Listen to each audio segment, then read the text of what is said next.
नमस्कार, मैं Dawood. City news Muzaffarpur में आप तमाम दर्शकों का स्वागत है। खबरों की ओर बढ़ने से पहले आइए नजर डालते हैं आज की मुख्य सुर्खियों पर। सिटी न्यूज के प्रायोजक हैं water valley NH 28 Sherpur Muzaffarpur.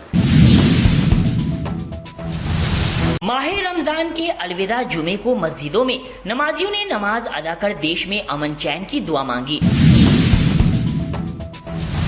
Narayanpur आनंद रेलवे स्टेशन के समीप चलती ट्रेन में बैग और मोबाइल छिनतई का विरोध करने पर युवक को ट्रेन से फेंका।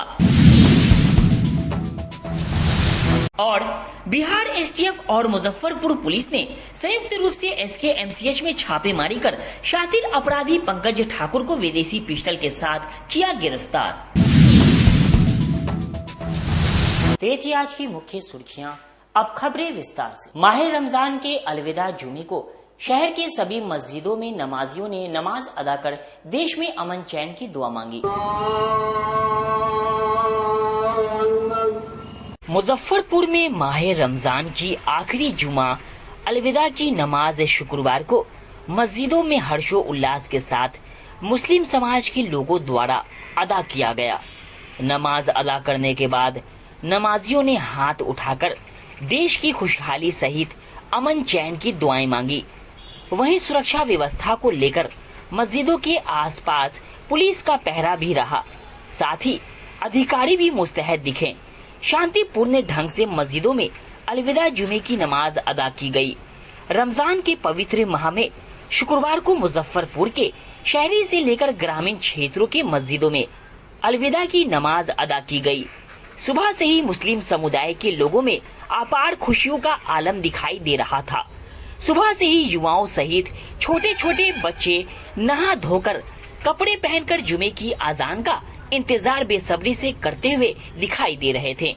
जी, आज रमजानुल मुबारक का जो है सो आखिरी जुमा था, जिसे है हम लोग अलविदा कहते हैं। अलविदा का मतलब होता है रुखसत हो जाना। तो इस मुबारक मौके पर मैं हिंदुस्तान के भाइयों से एक ही गुजारिश करूंगा कि हम सब लोग आपस में भाई भाई हैं। चाहे दुनिया के किसी भी कोने में रहने वाले, चाहे हमारे कोई भी भाई हों, हम लोग आदम और हव्वा की औलाद है या मनु की औलाद है, जो कह लीजिए। तो चाहे दुनिया में किसी भी जाति, किसी भी धर्म, किसी भी समाज के जो रहने वाले लोग हैं, उन सभी के बदन में जो है वो खून जो है लाल ही दौड़ता है। इसलिए हम सब लोग आपस में भाई भाई हैं। इसलिए हम सब लोग उसे गुजारिश करेंगे इस मौके पर कि हम लोग आपस में भाईचारगी बनाए रखें। अलविदा जुमे को नमाजियों ने काला बिल्ला बांधकर नमाज अदा कर वक्फ बिल के खिलाफ अपना विरोध जताया।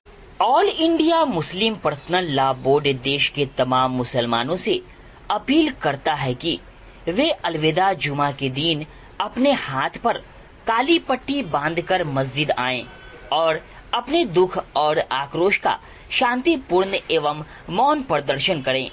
All India Muslim personal law board की इस अपील का असर मुजफ्फरपुर में माहे रमजान की अलविदा जुमा की नमाज के दौरान देखने को मिला। मुजफ्फरपुर के कंपनी बाग जामा मस्जिद में माहे रमजान की आखिरी जुमा अलविदा नमाज शुक्रवार को मुस्लिम समाज के लोगों द्वारा अदा किया गया। नमाज अदा करने के बाद नमाजियों ने हाथ उठाकर वक्फ बिल रद्द करने की दुआएं मांगी। वहीं सुरक्षा व्यवस्था को लेकर मस्जिदों के आसपास पुलिस का पहरा भी रहा। साथ ही अधिकारी भी मुस्तैद दिखे। शांतिपूर्ण ढंग से मस्जिदों में अलविदा जुमे की नमाज काली पट्टी बांधकर अदा की गई। नमाज के बाद नमाजियों ने बताया कि केंद्र सरकार द्वारा लाए जा रहे वक्फ बिल के विरोध में आज हम लोग काला बिल्ला लगाकर नमाज पढ़े हैं। शाहनवाज इकबाल ने बताया कि इनको कोई अधिकार नहीं है कि वक्फ बिल में संशोधन कर सके। यह संविधान विरोधी कदम है। हम पटना से दिल्ली तक विरोध कर रहे हैं और इसे वापस लेने तक इसका विरोध करते रहेंगे। देखिए, ये रमजान का मुकद्दस महीना है। आज आखिरी अलविदा है। ये समझिए छोटी ईद है।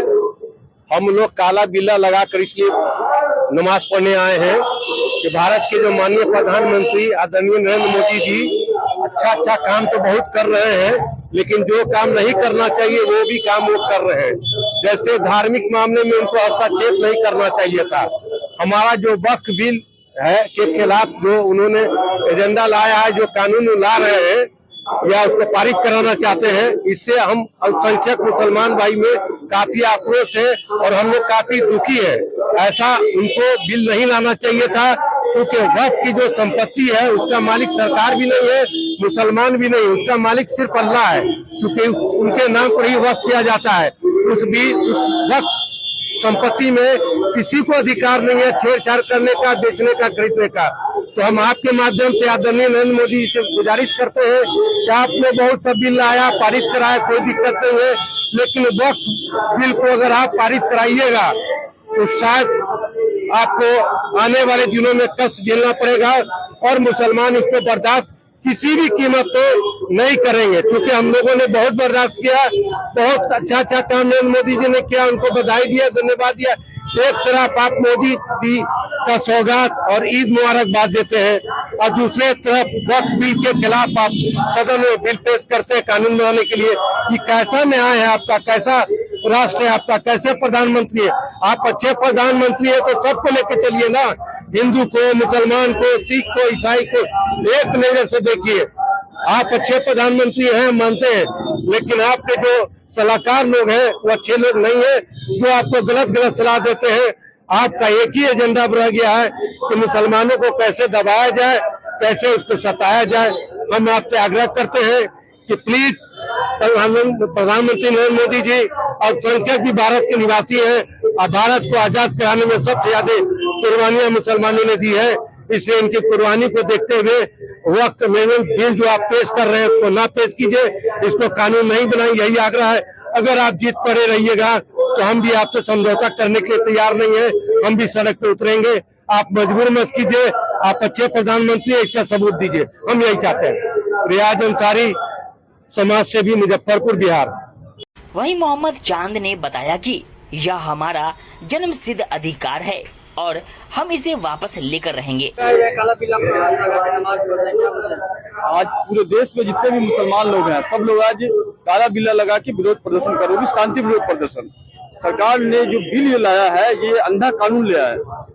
एक तरफ तो मोदी सौगात बांट रहे हैं, मुसलमानों को बधाइयां दे रहे हैं और दूसरी तरफ मुसलमानों को कत्ल कर रहे हैं। मुसलमानों का वक्त के खिलाफ सरकार को नहीं आनी चाहिए।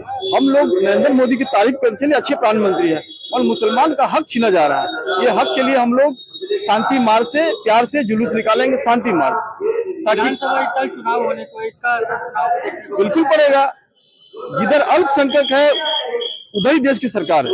अल्पसंख्यक चाहे तो सरकार गिरा सकती है और सरकार बना भी सकती है। अभी चुनाव में देख लीजिए क्या इसका परिणाम होने वाला है। चांद परवेज। नारायणपुर आनंद रेलवे स्टेशन के समीप चलती ट्रेन में मोबाइल और बैग का छिनतई करने पर अपराधियों ने चलती ट्रेन से युवक को फेंक दिया। शुक्रवार की दोपहर बदमाशों ने चलती ट्रेन में छिनतई के दौरान मधुबनी निवासी युवक को धकेल दिया।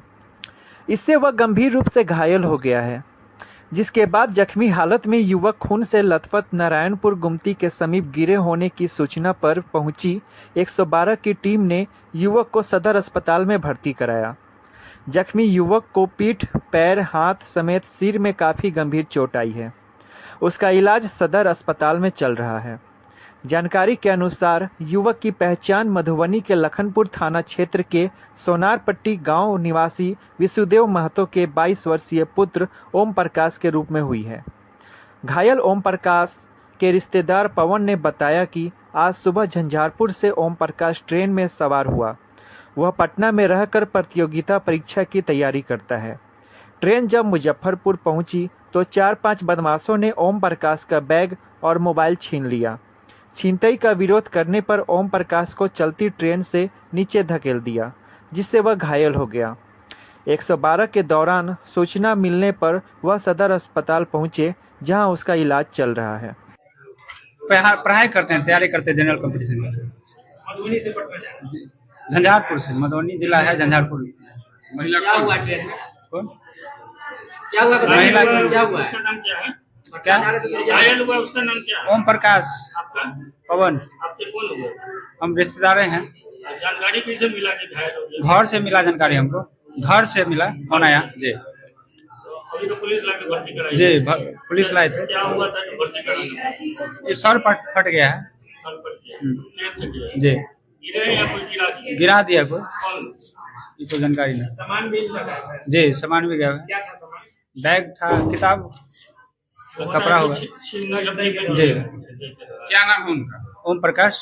ईद को लेकर मेयर निर्मला साहू ने कई ईदगाहों का निरीक्षण किया, दिए कई दिशा निर्देश। जिले में ईद की नमाज और अलविदा जुमा की नमाज की तैयारियों को लेकर मुजफ्फरपुर महापौर निर्मला साहू ने शहर के कई ईदगाह पहुंचकर व्यवस्थाओं का जायजा लिया।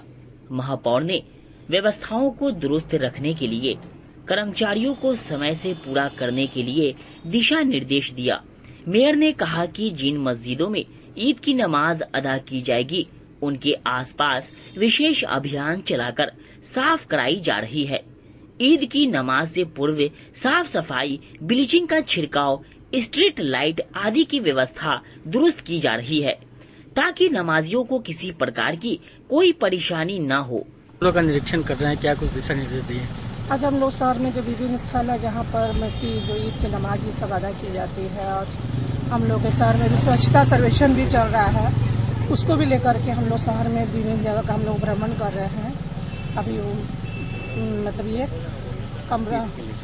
कमरा मोहल्ला यहाँ पर हम लोग आए हैं, यहाँ पर साफ सफाई तो इन्होंने जो बताया है फेक लाइट के लिए लगवाने के लिए, और यहाँ पर साफ सफाई, चूना, ब्लीचिंग इस सब का छिड़काव, जो भी साफ सफाई की व्यवस्था होगी पूरी निगम टीम यहाँ पे लगी रहेगी। ईद को लेके क्या कुछ दिशा निर्देश दिए मैम? यहाँ पर जो मैंने कहा है साफ सफाई मतलब करने के लिए चूना ब्लीचिंग का छिड़काव हो, फॉगिंग भी 2 दिन करवा दिया जाए ताकि किसी आमजन किसी को भी यहाँ पे दिक्कत नहीं हो। वक्फ बोर्ड बिल के खिलाफ नमाजियों ने काला बिल्ला लगाकर अलविदा जुमे की नमाज अदा की। वक्फ बिल के विरोध में मुस्लिम समाज ने काला बिल्ला लगा अदा की रमजान की महीने की आखिरी जुमे की नमाज अदा करने के बाद ब्रह्मपुरा मेहदी हसन चौक के पास मुस्लिम समुदाय के लोगों ने काला बिल्ला लगा के नमाज अदा की।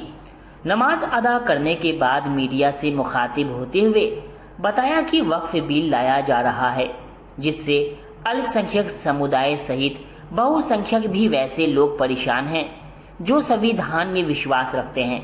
इस बिल से जितने भी अल्पसंख्यक समुदाय हैं सभी को खतरा है। इसको लेकर हर जगह नमाज अदा करने के बाद काला बिल्ला लगाकर केंद्र सरकार का विरोध किया गया। आपको लगता है कि यह बिल तमाम अल्पसंख्यकों को खत्म करने वाला बिल है? अगर यह बिल पास हो जाता है तो अपने पैसे से बनाए घर, अस्पताल, यूनिवर्सिटी, मस्जिद सभी खत्म हो जाएंगे। तमाम लोग परेशान हैं कि आखिर हुकूमत को क्या हो गया है। अपनी इसी परेशानी को दिखाने को लेकर काला बिल्ला लगाकर आज नमाज पढ़ रहे हैं ताकि हुकूमत देख सके कि लोग कितने परेशान हैं। साथ ही कहा कि हुकूमत में भी काफी पढ़े लिखे लोग हैं और अगर हुकूमत को हमारी परेशानी दिख जाएगी तो वे बिल को आगे नहीं बढ़ाएंगे और जब तक उन्हें हमारी परेशानी नहीं दिखेगी ये सिलसिला चलता रहेगा। हम लोग सभी परेशान हैं कि मुल्क किधर जा रहा है। वहीं मोदी के द्वारा ईद पर दिए गए तोहफे को लेकर बताया कि चॉकलेट देकर, सेवई का पैकेट देकर उनका सब कुछ या सरकार लूटना चाह रही है। शामुल हक मस्जिद निदा के इमाम ये बात रखना चाहता हूँ कि अभी मुस्लिम समुदाय के लोग, मुस्लिम कौम बिखरी हुई है, नाखुश हैं जो हुकूमत वक्फ तरमीमी बिल ला रही है, इससे नाराज़ हैं और खामोशी के साथ अपनी इसी नाराज़गी का जमहूरियत के एतबार से, जो हमें जमहूरियत ने जो इख्तियार दिया है उसके एतबार से हम काली पट्टी बांध करके खामोशी से इजहार कर रहे हैं कि हम हुकूमत के इस फैसले से खुश नहीं हैं। और मीडिया के ज़रिए से हम पैगाम पहुंचाना चाहते हैं कि वो हुकूमत तक ये पैगाम पहुंचा दे, सिर्फ इतनी सी बात, 2 टूक अंदाज में 2 लफ्ज़ों में, कि हुकूमत ये बिल ला करके मुसलमानों का भला करना चाहती है या नुकसान करना चाहती है। अगर नुकसान करना चाहती है तो किसी हुकूमत का ये काम नहीं है कि अपने किसी भी एक फ़र्द का नुकसान वो गवारा करे। हुकूमतें फ़ायदे के लिए होती हैं अपनी कौम के, अपने बाशिंदों के, नुकसान के लिए नहीं होती। और अगर फ़ायदे के लिए ये बिल ला रही है तो हुकूमत हमें समझाए कि ये कैसा फ़ायदा है जिससे मुसलमान ही खुश नहीं है। पूरे मुल्क में इससे अभी 23 तारीख को जंतर मंतर पर एजिटेशन हुआ, 26 तारीख को पटना में बाज़ाब्ता इसके खिलाफ मुजाहरा किया गया। अभी नीतीश सरकार की हुकूमत ने जो अफ्तार पार्टी रखी थी उसका बाइकाट किया गया। तो मुसलमान इससे खुश नहीं है जिससे मुसलमान ही खुश नहीं है, वो कैसा बिल ला रही है, किसको खुश करने के लिए ला रही है? आप लोग क्या मांग है? हम लोगों की बस सिर्फ एक लफ्ज़ में ये मांग है कि ये बिल वापस लिया जाए, जो पहले का कानून था वही काफ़ी है। एहतजाज का पहला विंग जो था वो 23 तारीख को दिल्ली में था, 26 मार्च को पटना में था, और इसी एहतजाज का एक रूप माननीय सीएम नीतीश कुमार जी के इफ्तार को बाइकआउट करके करना था। मुसलमान कौम अभी तक खामोशी से मौलाना जो है आज़ाद की बातों पर है और अपने वतन के लिए वैसी ही हमदर्दी और शफकत रख रही है। बाबरी मस्जिद इसका सबसे बड़ा उदाहरण है। कोर्ट का फैसला कुछ और, पंचायत हुआ कुछ और। मुसलमानों ने उसको बहुत सादगी से, बहुत सब्र से इस चीज़ को अपना लिया कि हम लोग एक वतन में हैं, हम इसको रहेंगे। लेकिन इस तरह जो अभी जो आरएसएस की पाठशाला से पढ़ के जो लोग आके आज हुकूमत में आ गए और जमहूरियत का, लोकतंत्र का जिस तरह मजाक उड़ा रहे हैं, वो बात आने वाला कल बताएगा। अभी जो है माननीय पीएम की कुर्सी का पौवा हिलना शुरू हो गया है। बहुत जल्दी ही चंद्रबाबू नायडू और नीतीश कुमार जी उस पौवे में से निकलेंगे, डगमग आएगी सरकार। और अभी का जो सबसे बड़ा एहतजाज का मुद्दा ये है कि वक्फ बिल जो है उसको वापस लेना होगा। सब लोग जानते हैं, मीडिया कर्मी अच्छी तरह जानते हैं और यहाँ पर सारे लोग जानते हैं। वर्कशिप एक्ट 1991 में ये बात तय की गई थी कि आने वाले कल में हिंदुस्तान में कोई इस तरह का छेड़छाड़ नहीं होगा। लेकिन पता नहीं इस मोदी सरकार को मुस्लिम समुदाय से एक विशेष लगाव है। तलाक के मुद्दे पर जो उनका काम नहीं था, कुरान का मामला था, उसमें उन्होंने छेड़छाड़ किया। CNRC का मामला में वैसे ही हुआ। 370 का मामला आया, कश्मीर नजर आता है, नागालैंड, अरुणाचल प्रदेश नजर नहीं आता। कैसा एक देश एक कानून कैसा है उनके किताब में? उनका संविधान कुछ अलग है बाबा साहब भीमराव अम्बेडकर के संविधान से। ये बात अभी तक समझ में नहीं आ रही है। जहाँ तक रही हमारे इस बात का, हमने बहुत सब्र किया है। हमारी मस्जिदों, मदारिसों और मकतबों के साथ और हमारे कब्रिस्तानों के साथ अब छेड़छाड़ का मामला हमारे हुकूक के खिलाफ का मामला है। हमारे बड़ों के कॉल पर हमने शांतिपूर्ण रूप से जो है एहतजाज किया। आने वाला कॉल जो है इस गवर्नमेंट को सोचने पे मजबूर करे। आपके माध्यम से ये बात आगे तक जाए कि मुस्लिम समुदाय शांतिपूर्ण ढंग से अब सड़क पर है और कल सदन में भी इसी तरह बात होगी। मोदी की तरफ से जो एक योजना चलाया गया, मोदी जी जिस तरह मोदी जी पहले से 5 किलो का राशन काट करके लोगों को समझ रहे हैं कि हिंदुस्तान का जो है भुखमरी खत्म हो गया। आंटी जो है निर्मला सीतारमण जी 12 लाख रुपए का है इनकम टैक्स माफ करती है और 72,000 रुपए सालाना गरीब के पास नहीं है, लेकिन 12 लाख रुपए का टैक्स माफ करना है उनको। पहले 72,000 की तो गारंटी कर दो, फिर 12 लाख की बात करना। उसी तरह इस चीज का है कि मोदी साहब जो है, पीएम साहब, एक अत्र एक सेवई खिला करके वक्फ की लूट मारना चाहते हैं। छोटा चॉकलेट दे के अब पूरा खाना खाना चाहते हैं। हम लोग इसके खिलाफ। आज आप लोग क्या किए? आज हम लोग शांतिपूर्ण रूप से all India Muslim personal law board और इमारत शरिया के कॉल पर अपना बैरिया आदर्श ग्राम स्थित सेंट जेवियर इंटरनेशनल स्कूल में चल रहे वार्षिक खेलकूद प्रतियोगिता हुआ समापन। जीते हुए खिलाड़ियों को पुरस्कृत किया गया। Saint Xavier international school Adarsh ग्राम बैरिया के प्रांगण में चल रहे 8 दिवसीय वार्षिक खेलकूद प्रतियोगिता सत्र 2024 से 25 का आज समापन हुआ। खेल की समाप्ति पर सिद्धार्था हाउस बेहतरीन प्रदर्शन करते हुए 1505 अंकों के साथ प्रथम स्थान पर, महावीरा हाउस 1405 अंकों के साथ द्वितीय स्थान पर, जबकि अशोका हाउस 1305 अंकों के साथ तृतीय स्थान पर रहा। आज की खेलकूद की शुरुआत वॉलीबॉल से हुई। उसके बाद kabaddi, tug of war, race आदि खेलों का संपन्न कराया गया। प्रतियोगिता का अंतिम दिन होने के कारण खिलाड़ियों को उत्साहित करने में सभी हाउस लीडरों की अहम भूमिका रही। दर्शक दीर्घा में भारी संख्या में उपस्थित अभिभावकगण एवं छात्रगण ने खेलों का भरपूर आनंद उठाया। इस अवसर पर छात्र छात्राओं के द्वारा मार्च पास्ट, डांस ड्रिल एवं योगा प्रस्तुत किए गए। खेलों की समाप्ति के बाद विजेताओं के बीच पुरस्कार एवं प्रमाण पत्रों का वितरण विद्यालय के निदेशक श्री अमिताभ चंद्रा के द्वारा किया गया।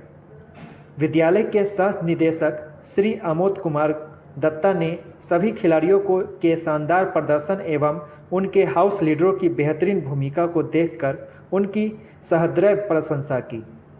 इस अवसर पर विद्यालय की प्राचार्य श्रीमती अलका झा तथा प्रशासक श्री राकेश त्रिवेदी ने बच्चों को जीवन के हर क्षेत्रों में प्रगति करने की शुभकामना के साथ खेल के प्रति अपनी अभिरुचि उच्च शिखर पर बनाए रखने की प्रेरणा दी एवं विद्यालय के बच्चों, सहयोगी शिक्षकों एवं अन्य कर्मचारियों को धन्यवाद दिया। साथ ही उन्होंने आगामी वर्ष में इससे भी शानदार प्रतियोगिता कराने की बात कही। अंतिम दिन में खेल की समाप्ति के बाद सिद्धार्था हाउस ने विजेता ट्रॉफी तथा महावीरा हाउस ने उप विजेता ट्रॉफी पर कब्जा जमाया। विद्यालय सेंट जेवियर इंटरनेशनल स्कूल में 9 दिवसीय खेल का आयोजन किया गया। एनुअल स्पोर्ट्स का आयोजन किया गया 2024-25 सेशन के लिए। इसमें नर्सरी से 12th तक के बच्चों ने हिस्सा लिया और बच्चों में काफ़ी उत्साह दिखा। ये एनुअल स्पोर्ट्स 19 मार्च को स्टार्ट किया गया था और आज इसका क्लोजिंग डे है। इसमें बहुत सारी गेम्स बच्चों ने खेले हैं, जैसे छोटे बच्चों के लिए पॉम race, zigzag race, hurdle race, 1-2 के बच्चों के लिए spoon and marble race, skipping race, बड़े बच्चों का 8 to 12 के बच्चों के लिए शॉर्ट पुट है, long jump, kabaddi, kho kho, tug of war, बहुत सारे। और हमारे स्कूल की खासियत स्विमिंग में भी बच्चों ने बढ़ चढ़कर हिस्सा लिया और अपनी प्रतिभा दिखाई। बच्चों में उत्साह हर दिन बढ़ता गया और बच्चों के सर्वांगीण विकास के लिए पढ़ाई के साथ साथ खेलों का भी बहुत ही महत्वपूर्ण योगदान है। खेल के मैदान में बच्चे स्पोर्ट्समैनशिप की क्वालिटी, टीम वर्क और बहुत सारी चीज़ें सीखते हैं। बच्चों का फिज़िकल और मेंटल डेवलपमेंट होता है और बच्चे बहुत सारे लाइफ स्किल्स सीखते हैं जो उन्हें जीवन में आगे बढ़ने में मदद करते हैं। सेंट जेवियर इंटरनेशनल स्कूल बच्चों की पढ़ाई के साथ साथ उनके सर्वांगीण विकास के लिए भी हमेशा तत्पर रहा है। मैं Alka Jha, principal of Saint Xavier international school, Adarsh Gram, Bangalore. वक्त हो चुका है एक छोटे से ब्रेक का। बने रहिए हमारे साथ, देखते रहिए सिटी न्यूज मुजफ्फरपुर।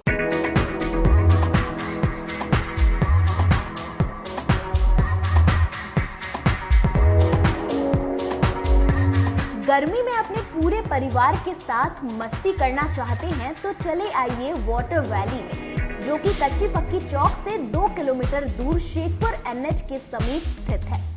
शहर के लोग यहाँ मोटरसाइकिल और कार से काफी आसानी से पहुँच सकते हैं।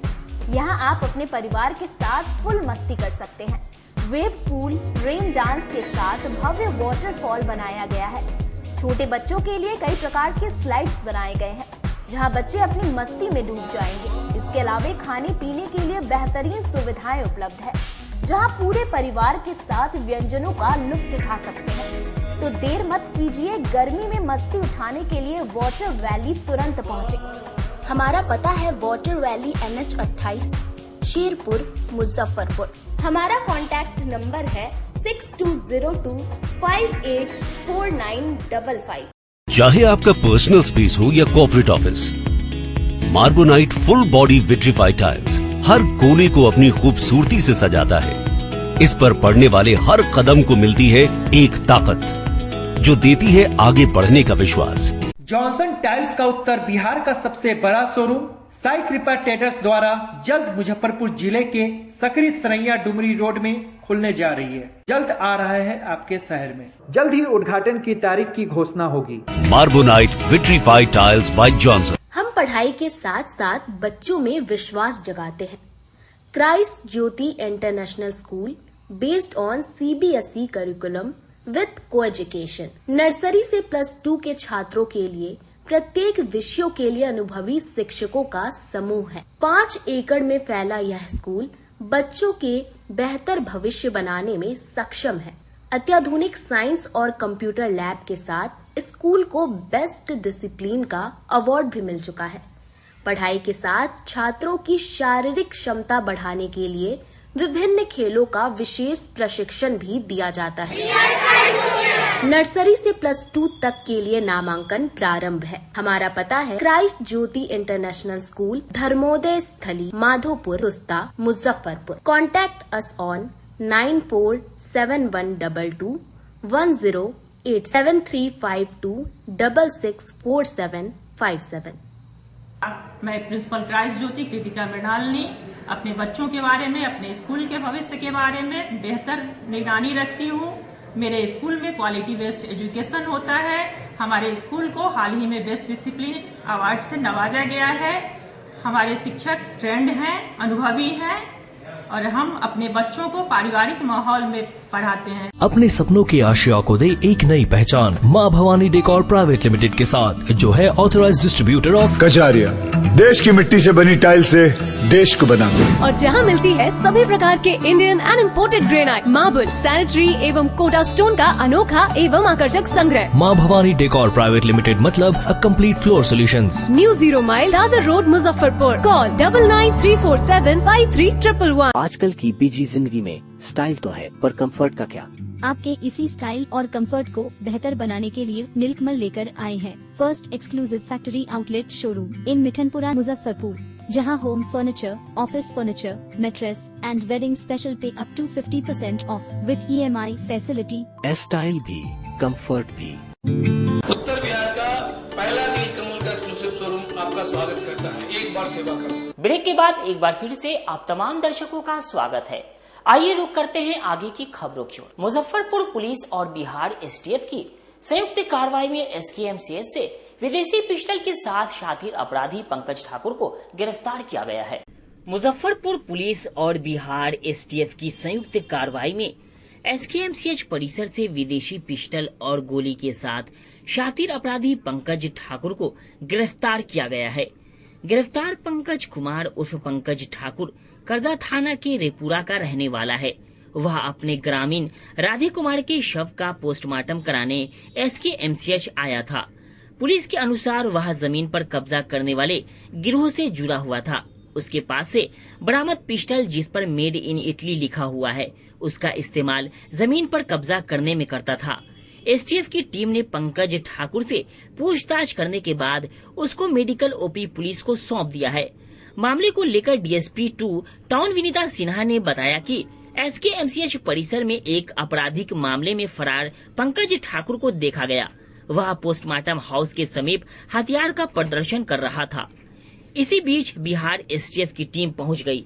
मेडिकल OP की पुलिस के साथ घेराबंदी करके पंकज ठाकुर को गिरफ्तार कर लिया है। उसके पास से एक विदेशी पिस्टल, 3 कारतूस, 1 मोबाइल जब्त किया गया है। पंकज ठाकुर पर आर्म्स एक्ट में प्राथमिकी दर्ज की गई है। उसका आपराधिक इतिहास खंगाला जा रहा है।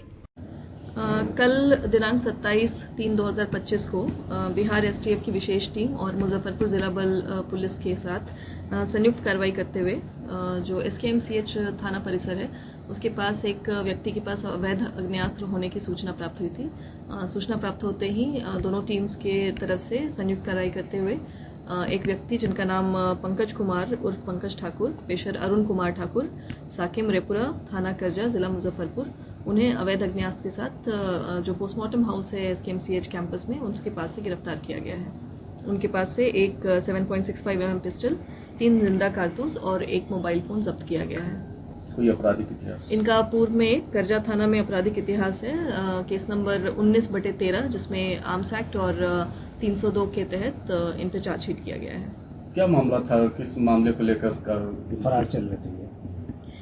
देखिए, अभी इनके द्वारा बताया जा रहा है कि ये काफ़ी टाइम से सेल्फ डिफेंस के लिए जो आग्नेयास्त्र इनके पास पाया गया है वो रखते थे, जो इनका वर्जन है। लेकिन इनके पास लाइसेंस नहीं है हथियार रखने का, और जो STF की टीम थी उनके द्वारा ऐसी सूचना प्राप्त हुई थी कि कोई अप्रिय घटना को अंजाम दिया जा सकता था। उसी संदर्भ में इन्हें गिरफ्तार किया गया है। लड़की भगाने के शक में प्रेमिका के परिजनों ने प्रेमी के पिता की जमकर पिटाई कर दी। ये कैसी मोहब्बत! लड़के के पिता पर लड़की के परिजनों ने किया जानलेवा हमला।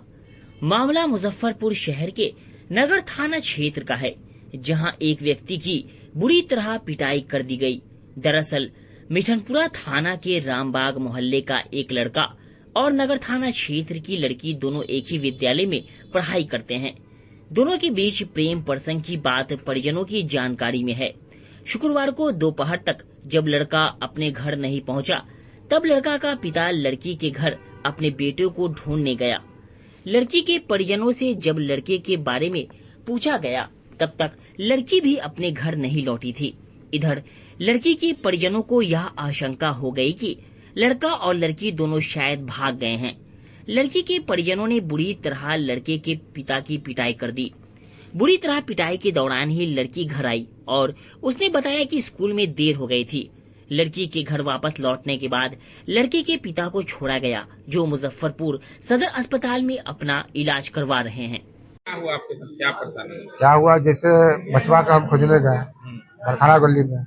बलखाना गली में गए खोजने, तो उसका मताजी निकला, करे लगा कि हमें बच्ची की किडनैप कर लिए, छुट्टों के बहाना करे, अब बहाना पटाखा उड़ाने लगा। उन्नीस जेंट्स वो आया, 10-12 आदमी मिलकर हमको बेदर मारा, उलंग बांधने लगा। अब बोलने पर बाद जब उसकी बच्चिया आई जब कही कि ना हम स्कूल के लिए, तब जाकर छोड़ा। पहले बात नहीं समझा कुछ नहीं, पहले मार के धुआं कर दिया। कहता है कि मैं बच्चिया का चक्कर है, लेकिन बचवा कहता है कि नहीं जाता, घूमता है दोस्ती यारी में जाता है, अलग मैटर है, झूठों का करीब चक्कर है। और बच्चिया कहा कि मैं बच्चिया का अगवा कर लिया। अब बच्चिया का गया पता लगाने स्कूल में थी, और उससे पहले हमको हम उसका गार्जियन गए बेटवा खोजने, समझा लेडीज मारी। उसके बाद 5-10 आदमी मिलके बात नहीं समझा, वही मलखाना लोग का गली था। उसका बता बाप का नाम राजू कुछ करके है। आपका क्या नाम? मेरा नाम विक्रम हुआ।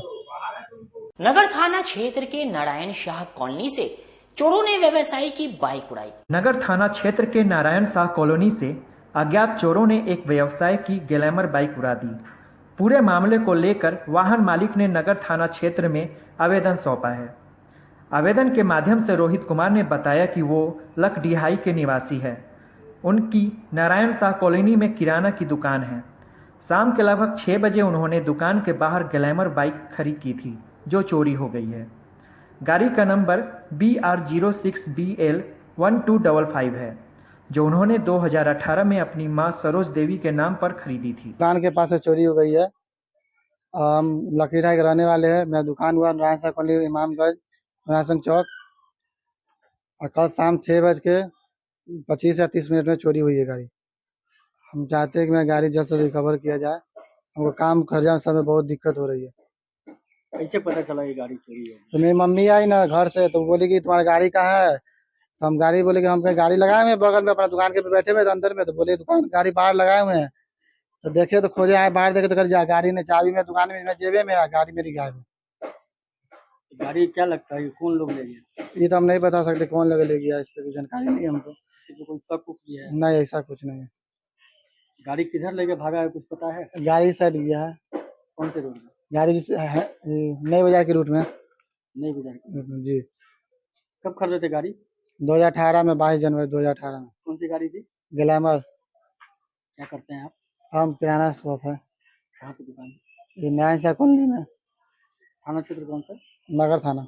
राणा सांगा पर विवादित बयान देने वाले सपा सांसद रामजी लाल सुमन के खिलाफ अखिल भारतीय क्षत्रिय महासभा ने मोर्चा खोल दिया है। राज्यसभा में राणा सांगा पर विवादित बयान देने वाले सपा सांसद रामजी लाल सुमन के खिलाफ राजनीतिक और सामाजिक संगठनों ने मोर्चा खोल दिया है।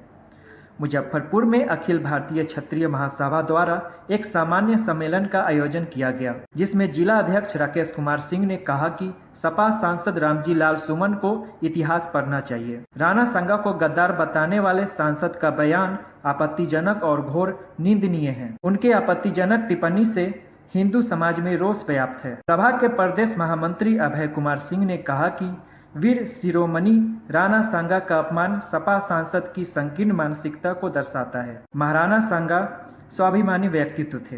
युवा जिलाध्यक्ष सौंदर्य सिंह ने कहा कि आगामी 30 मार्च को मुजफ्फरपुर में सपा सांसद का पुतला जलाकर विरोध किया जाएगा।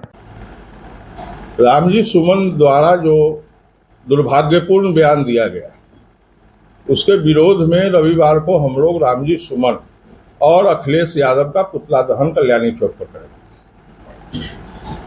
उनको अगर इतिहास की जानकारी नहीं है तो बिहार आवे, पूरा खानदान को इतिहास समझा दिया जाए। यही कहूँ। क्या किए थे विवाद?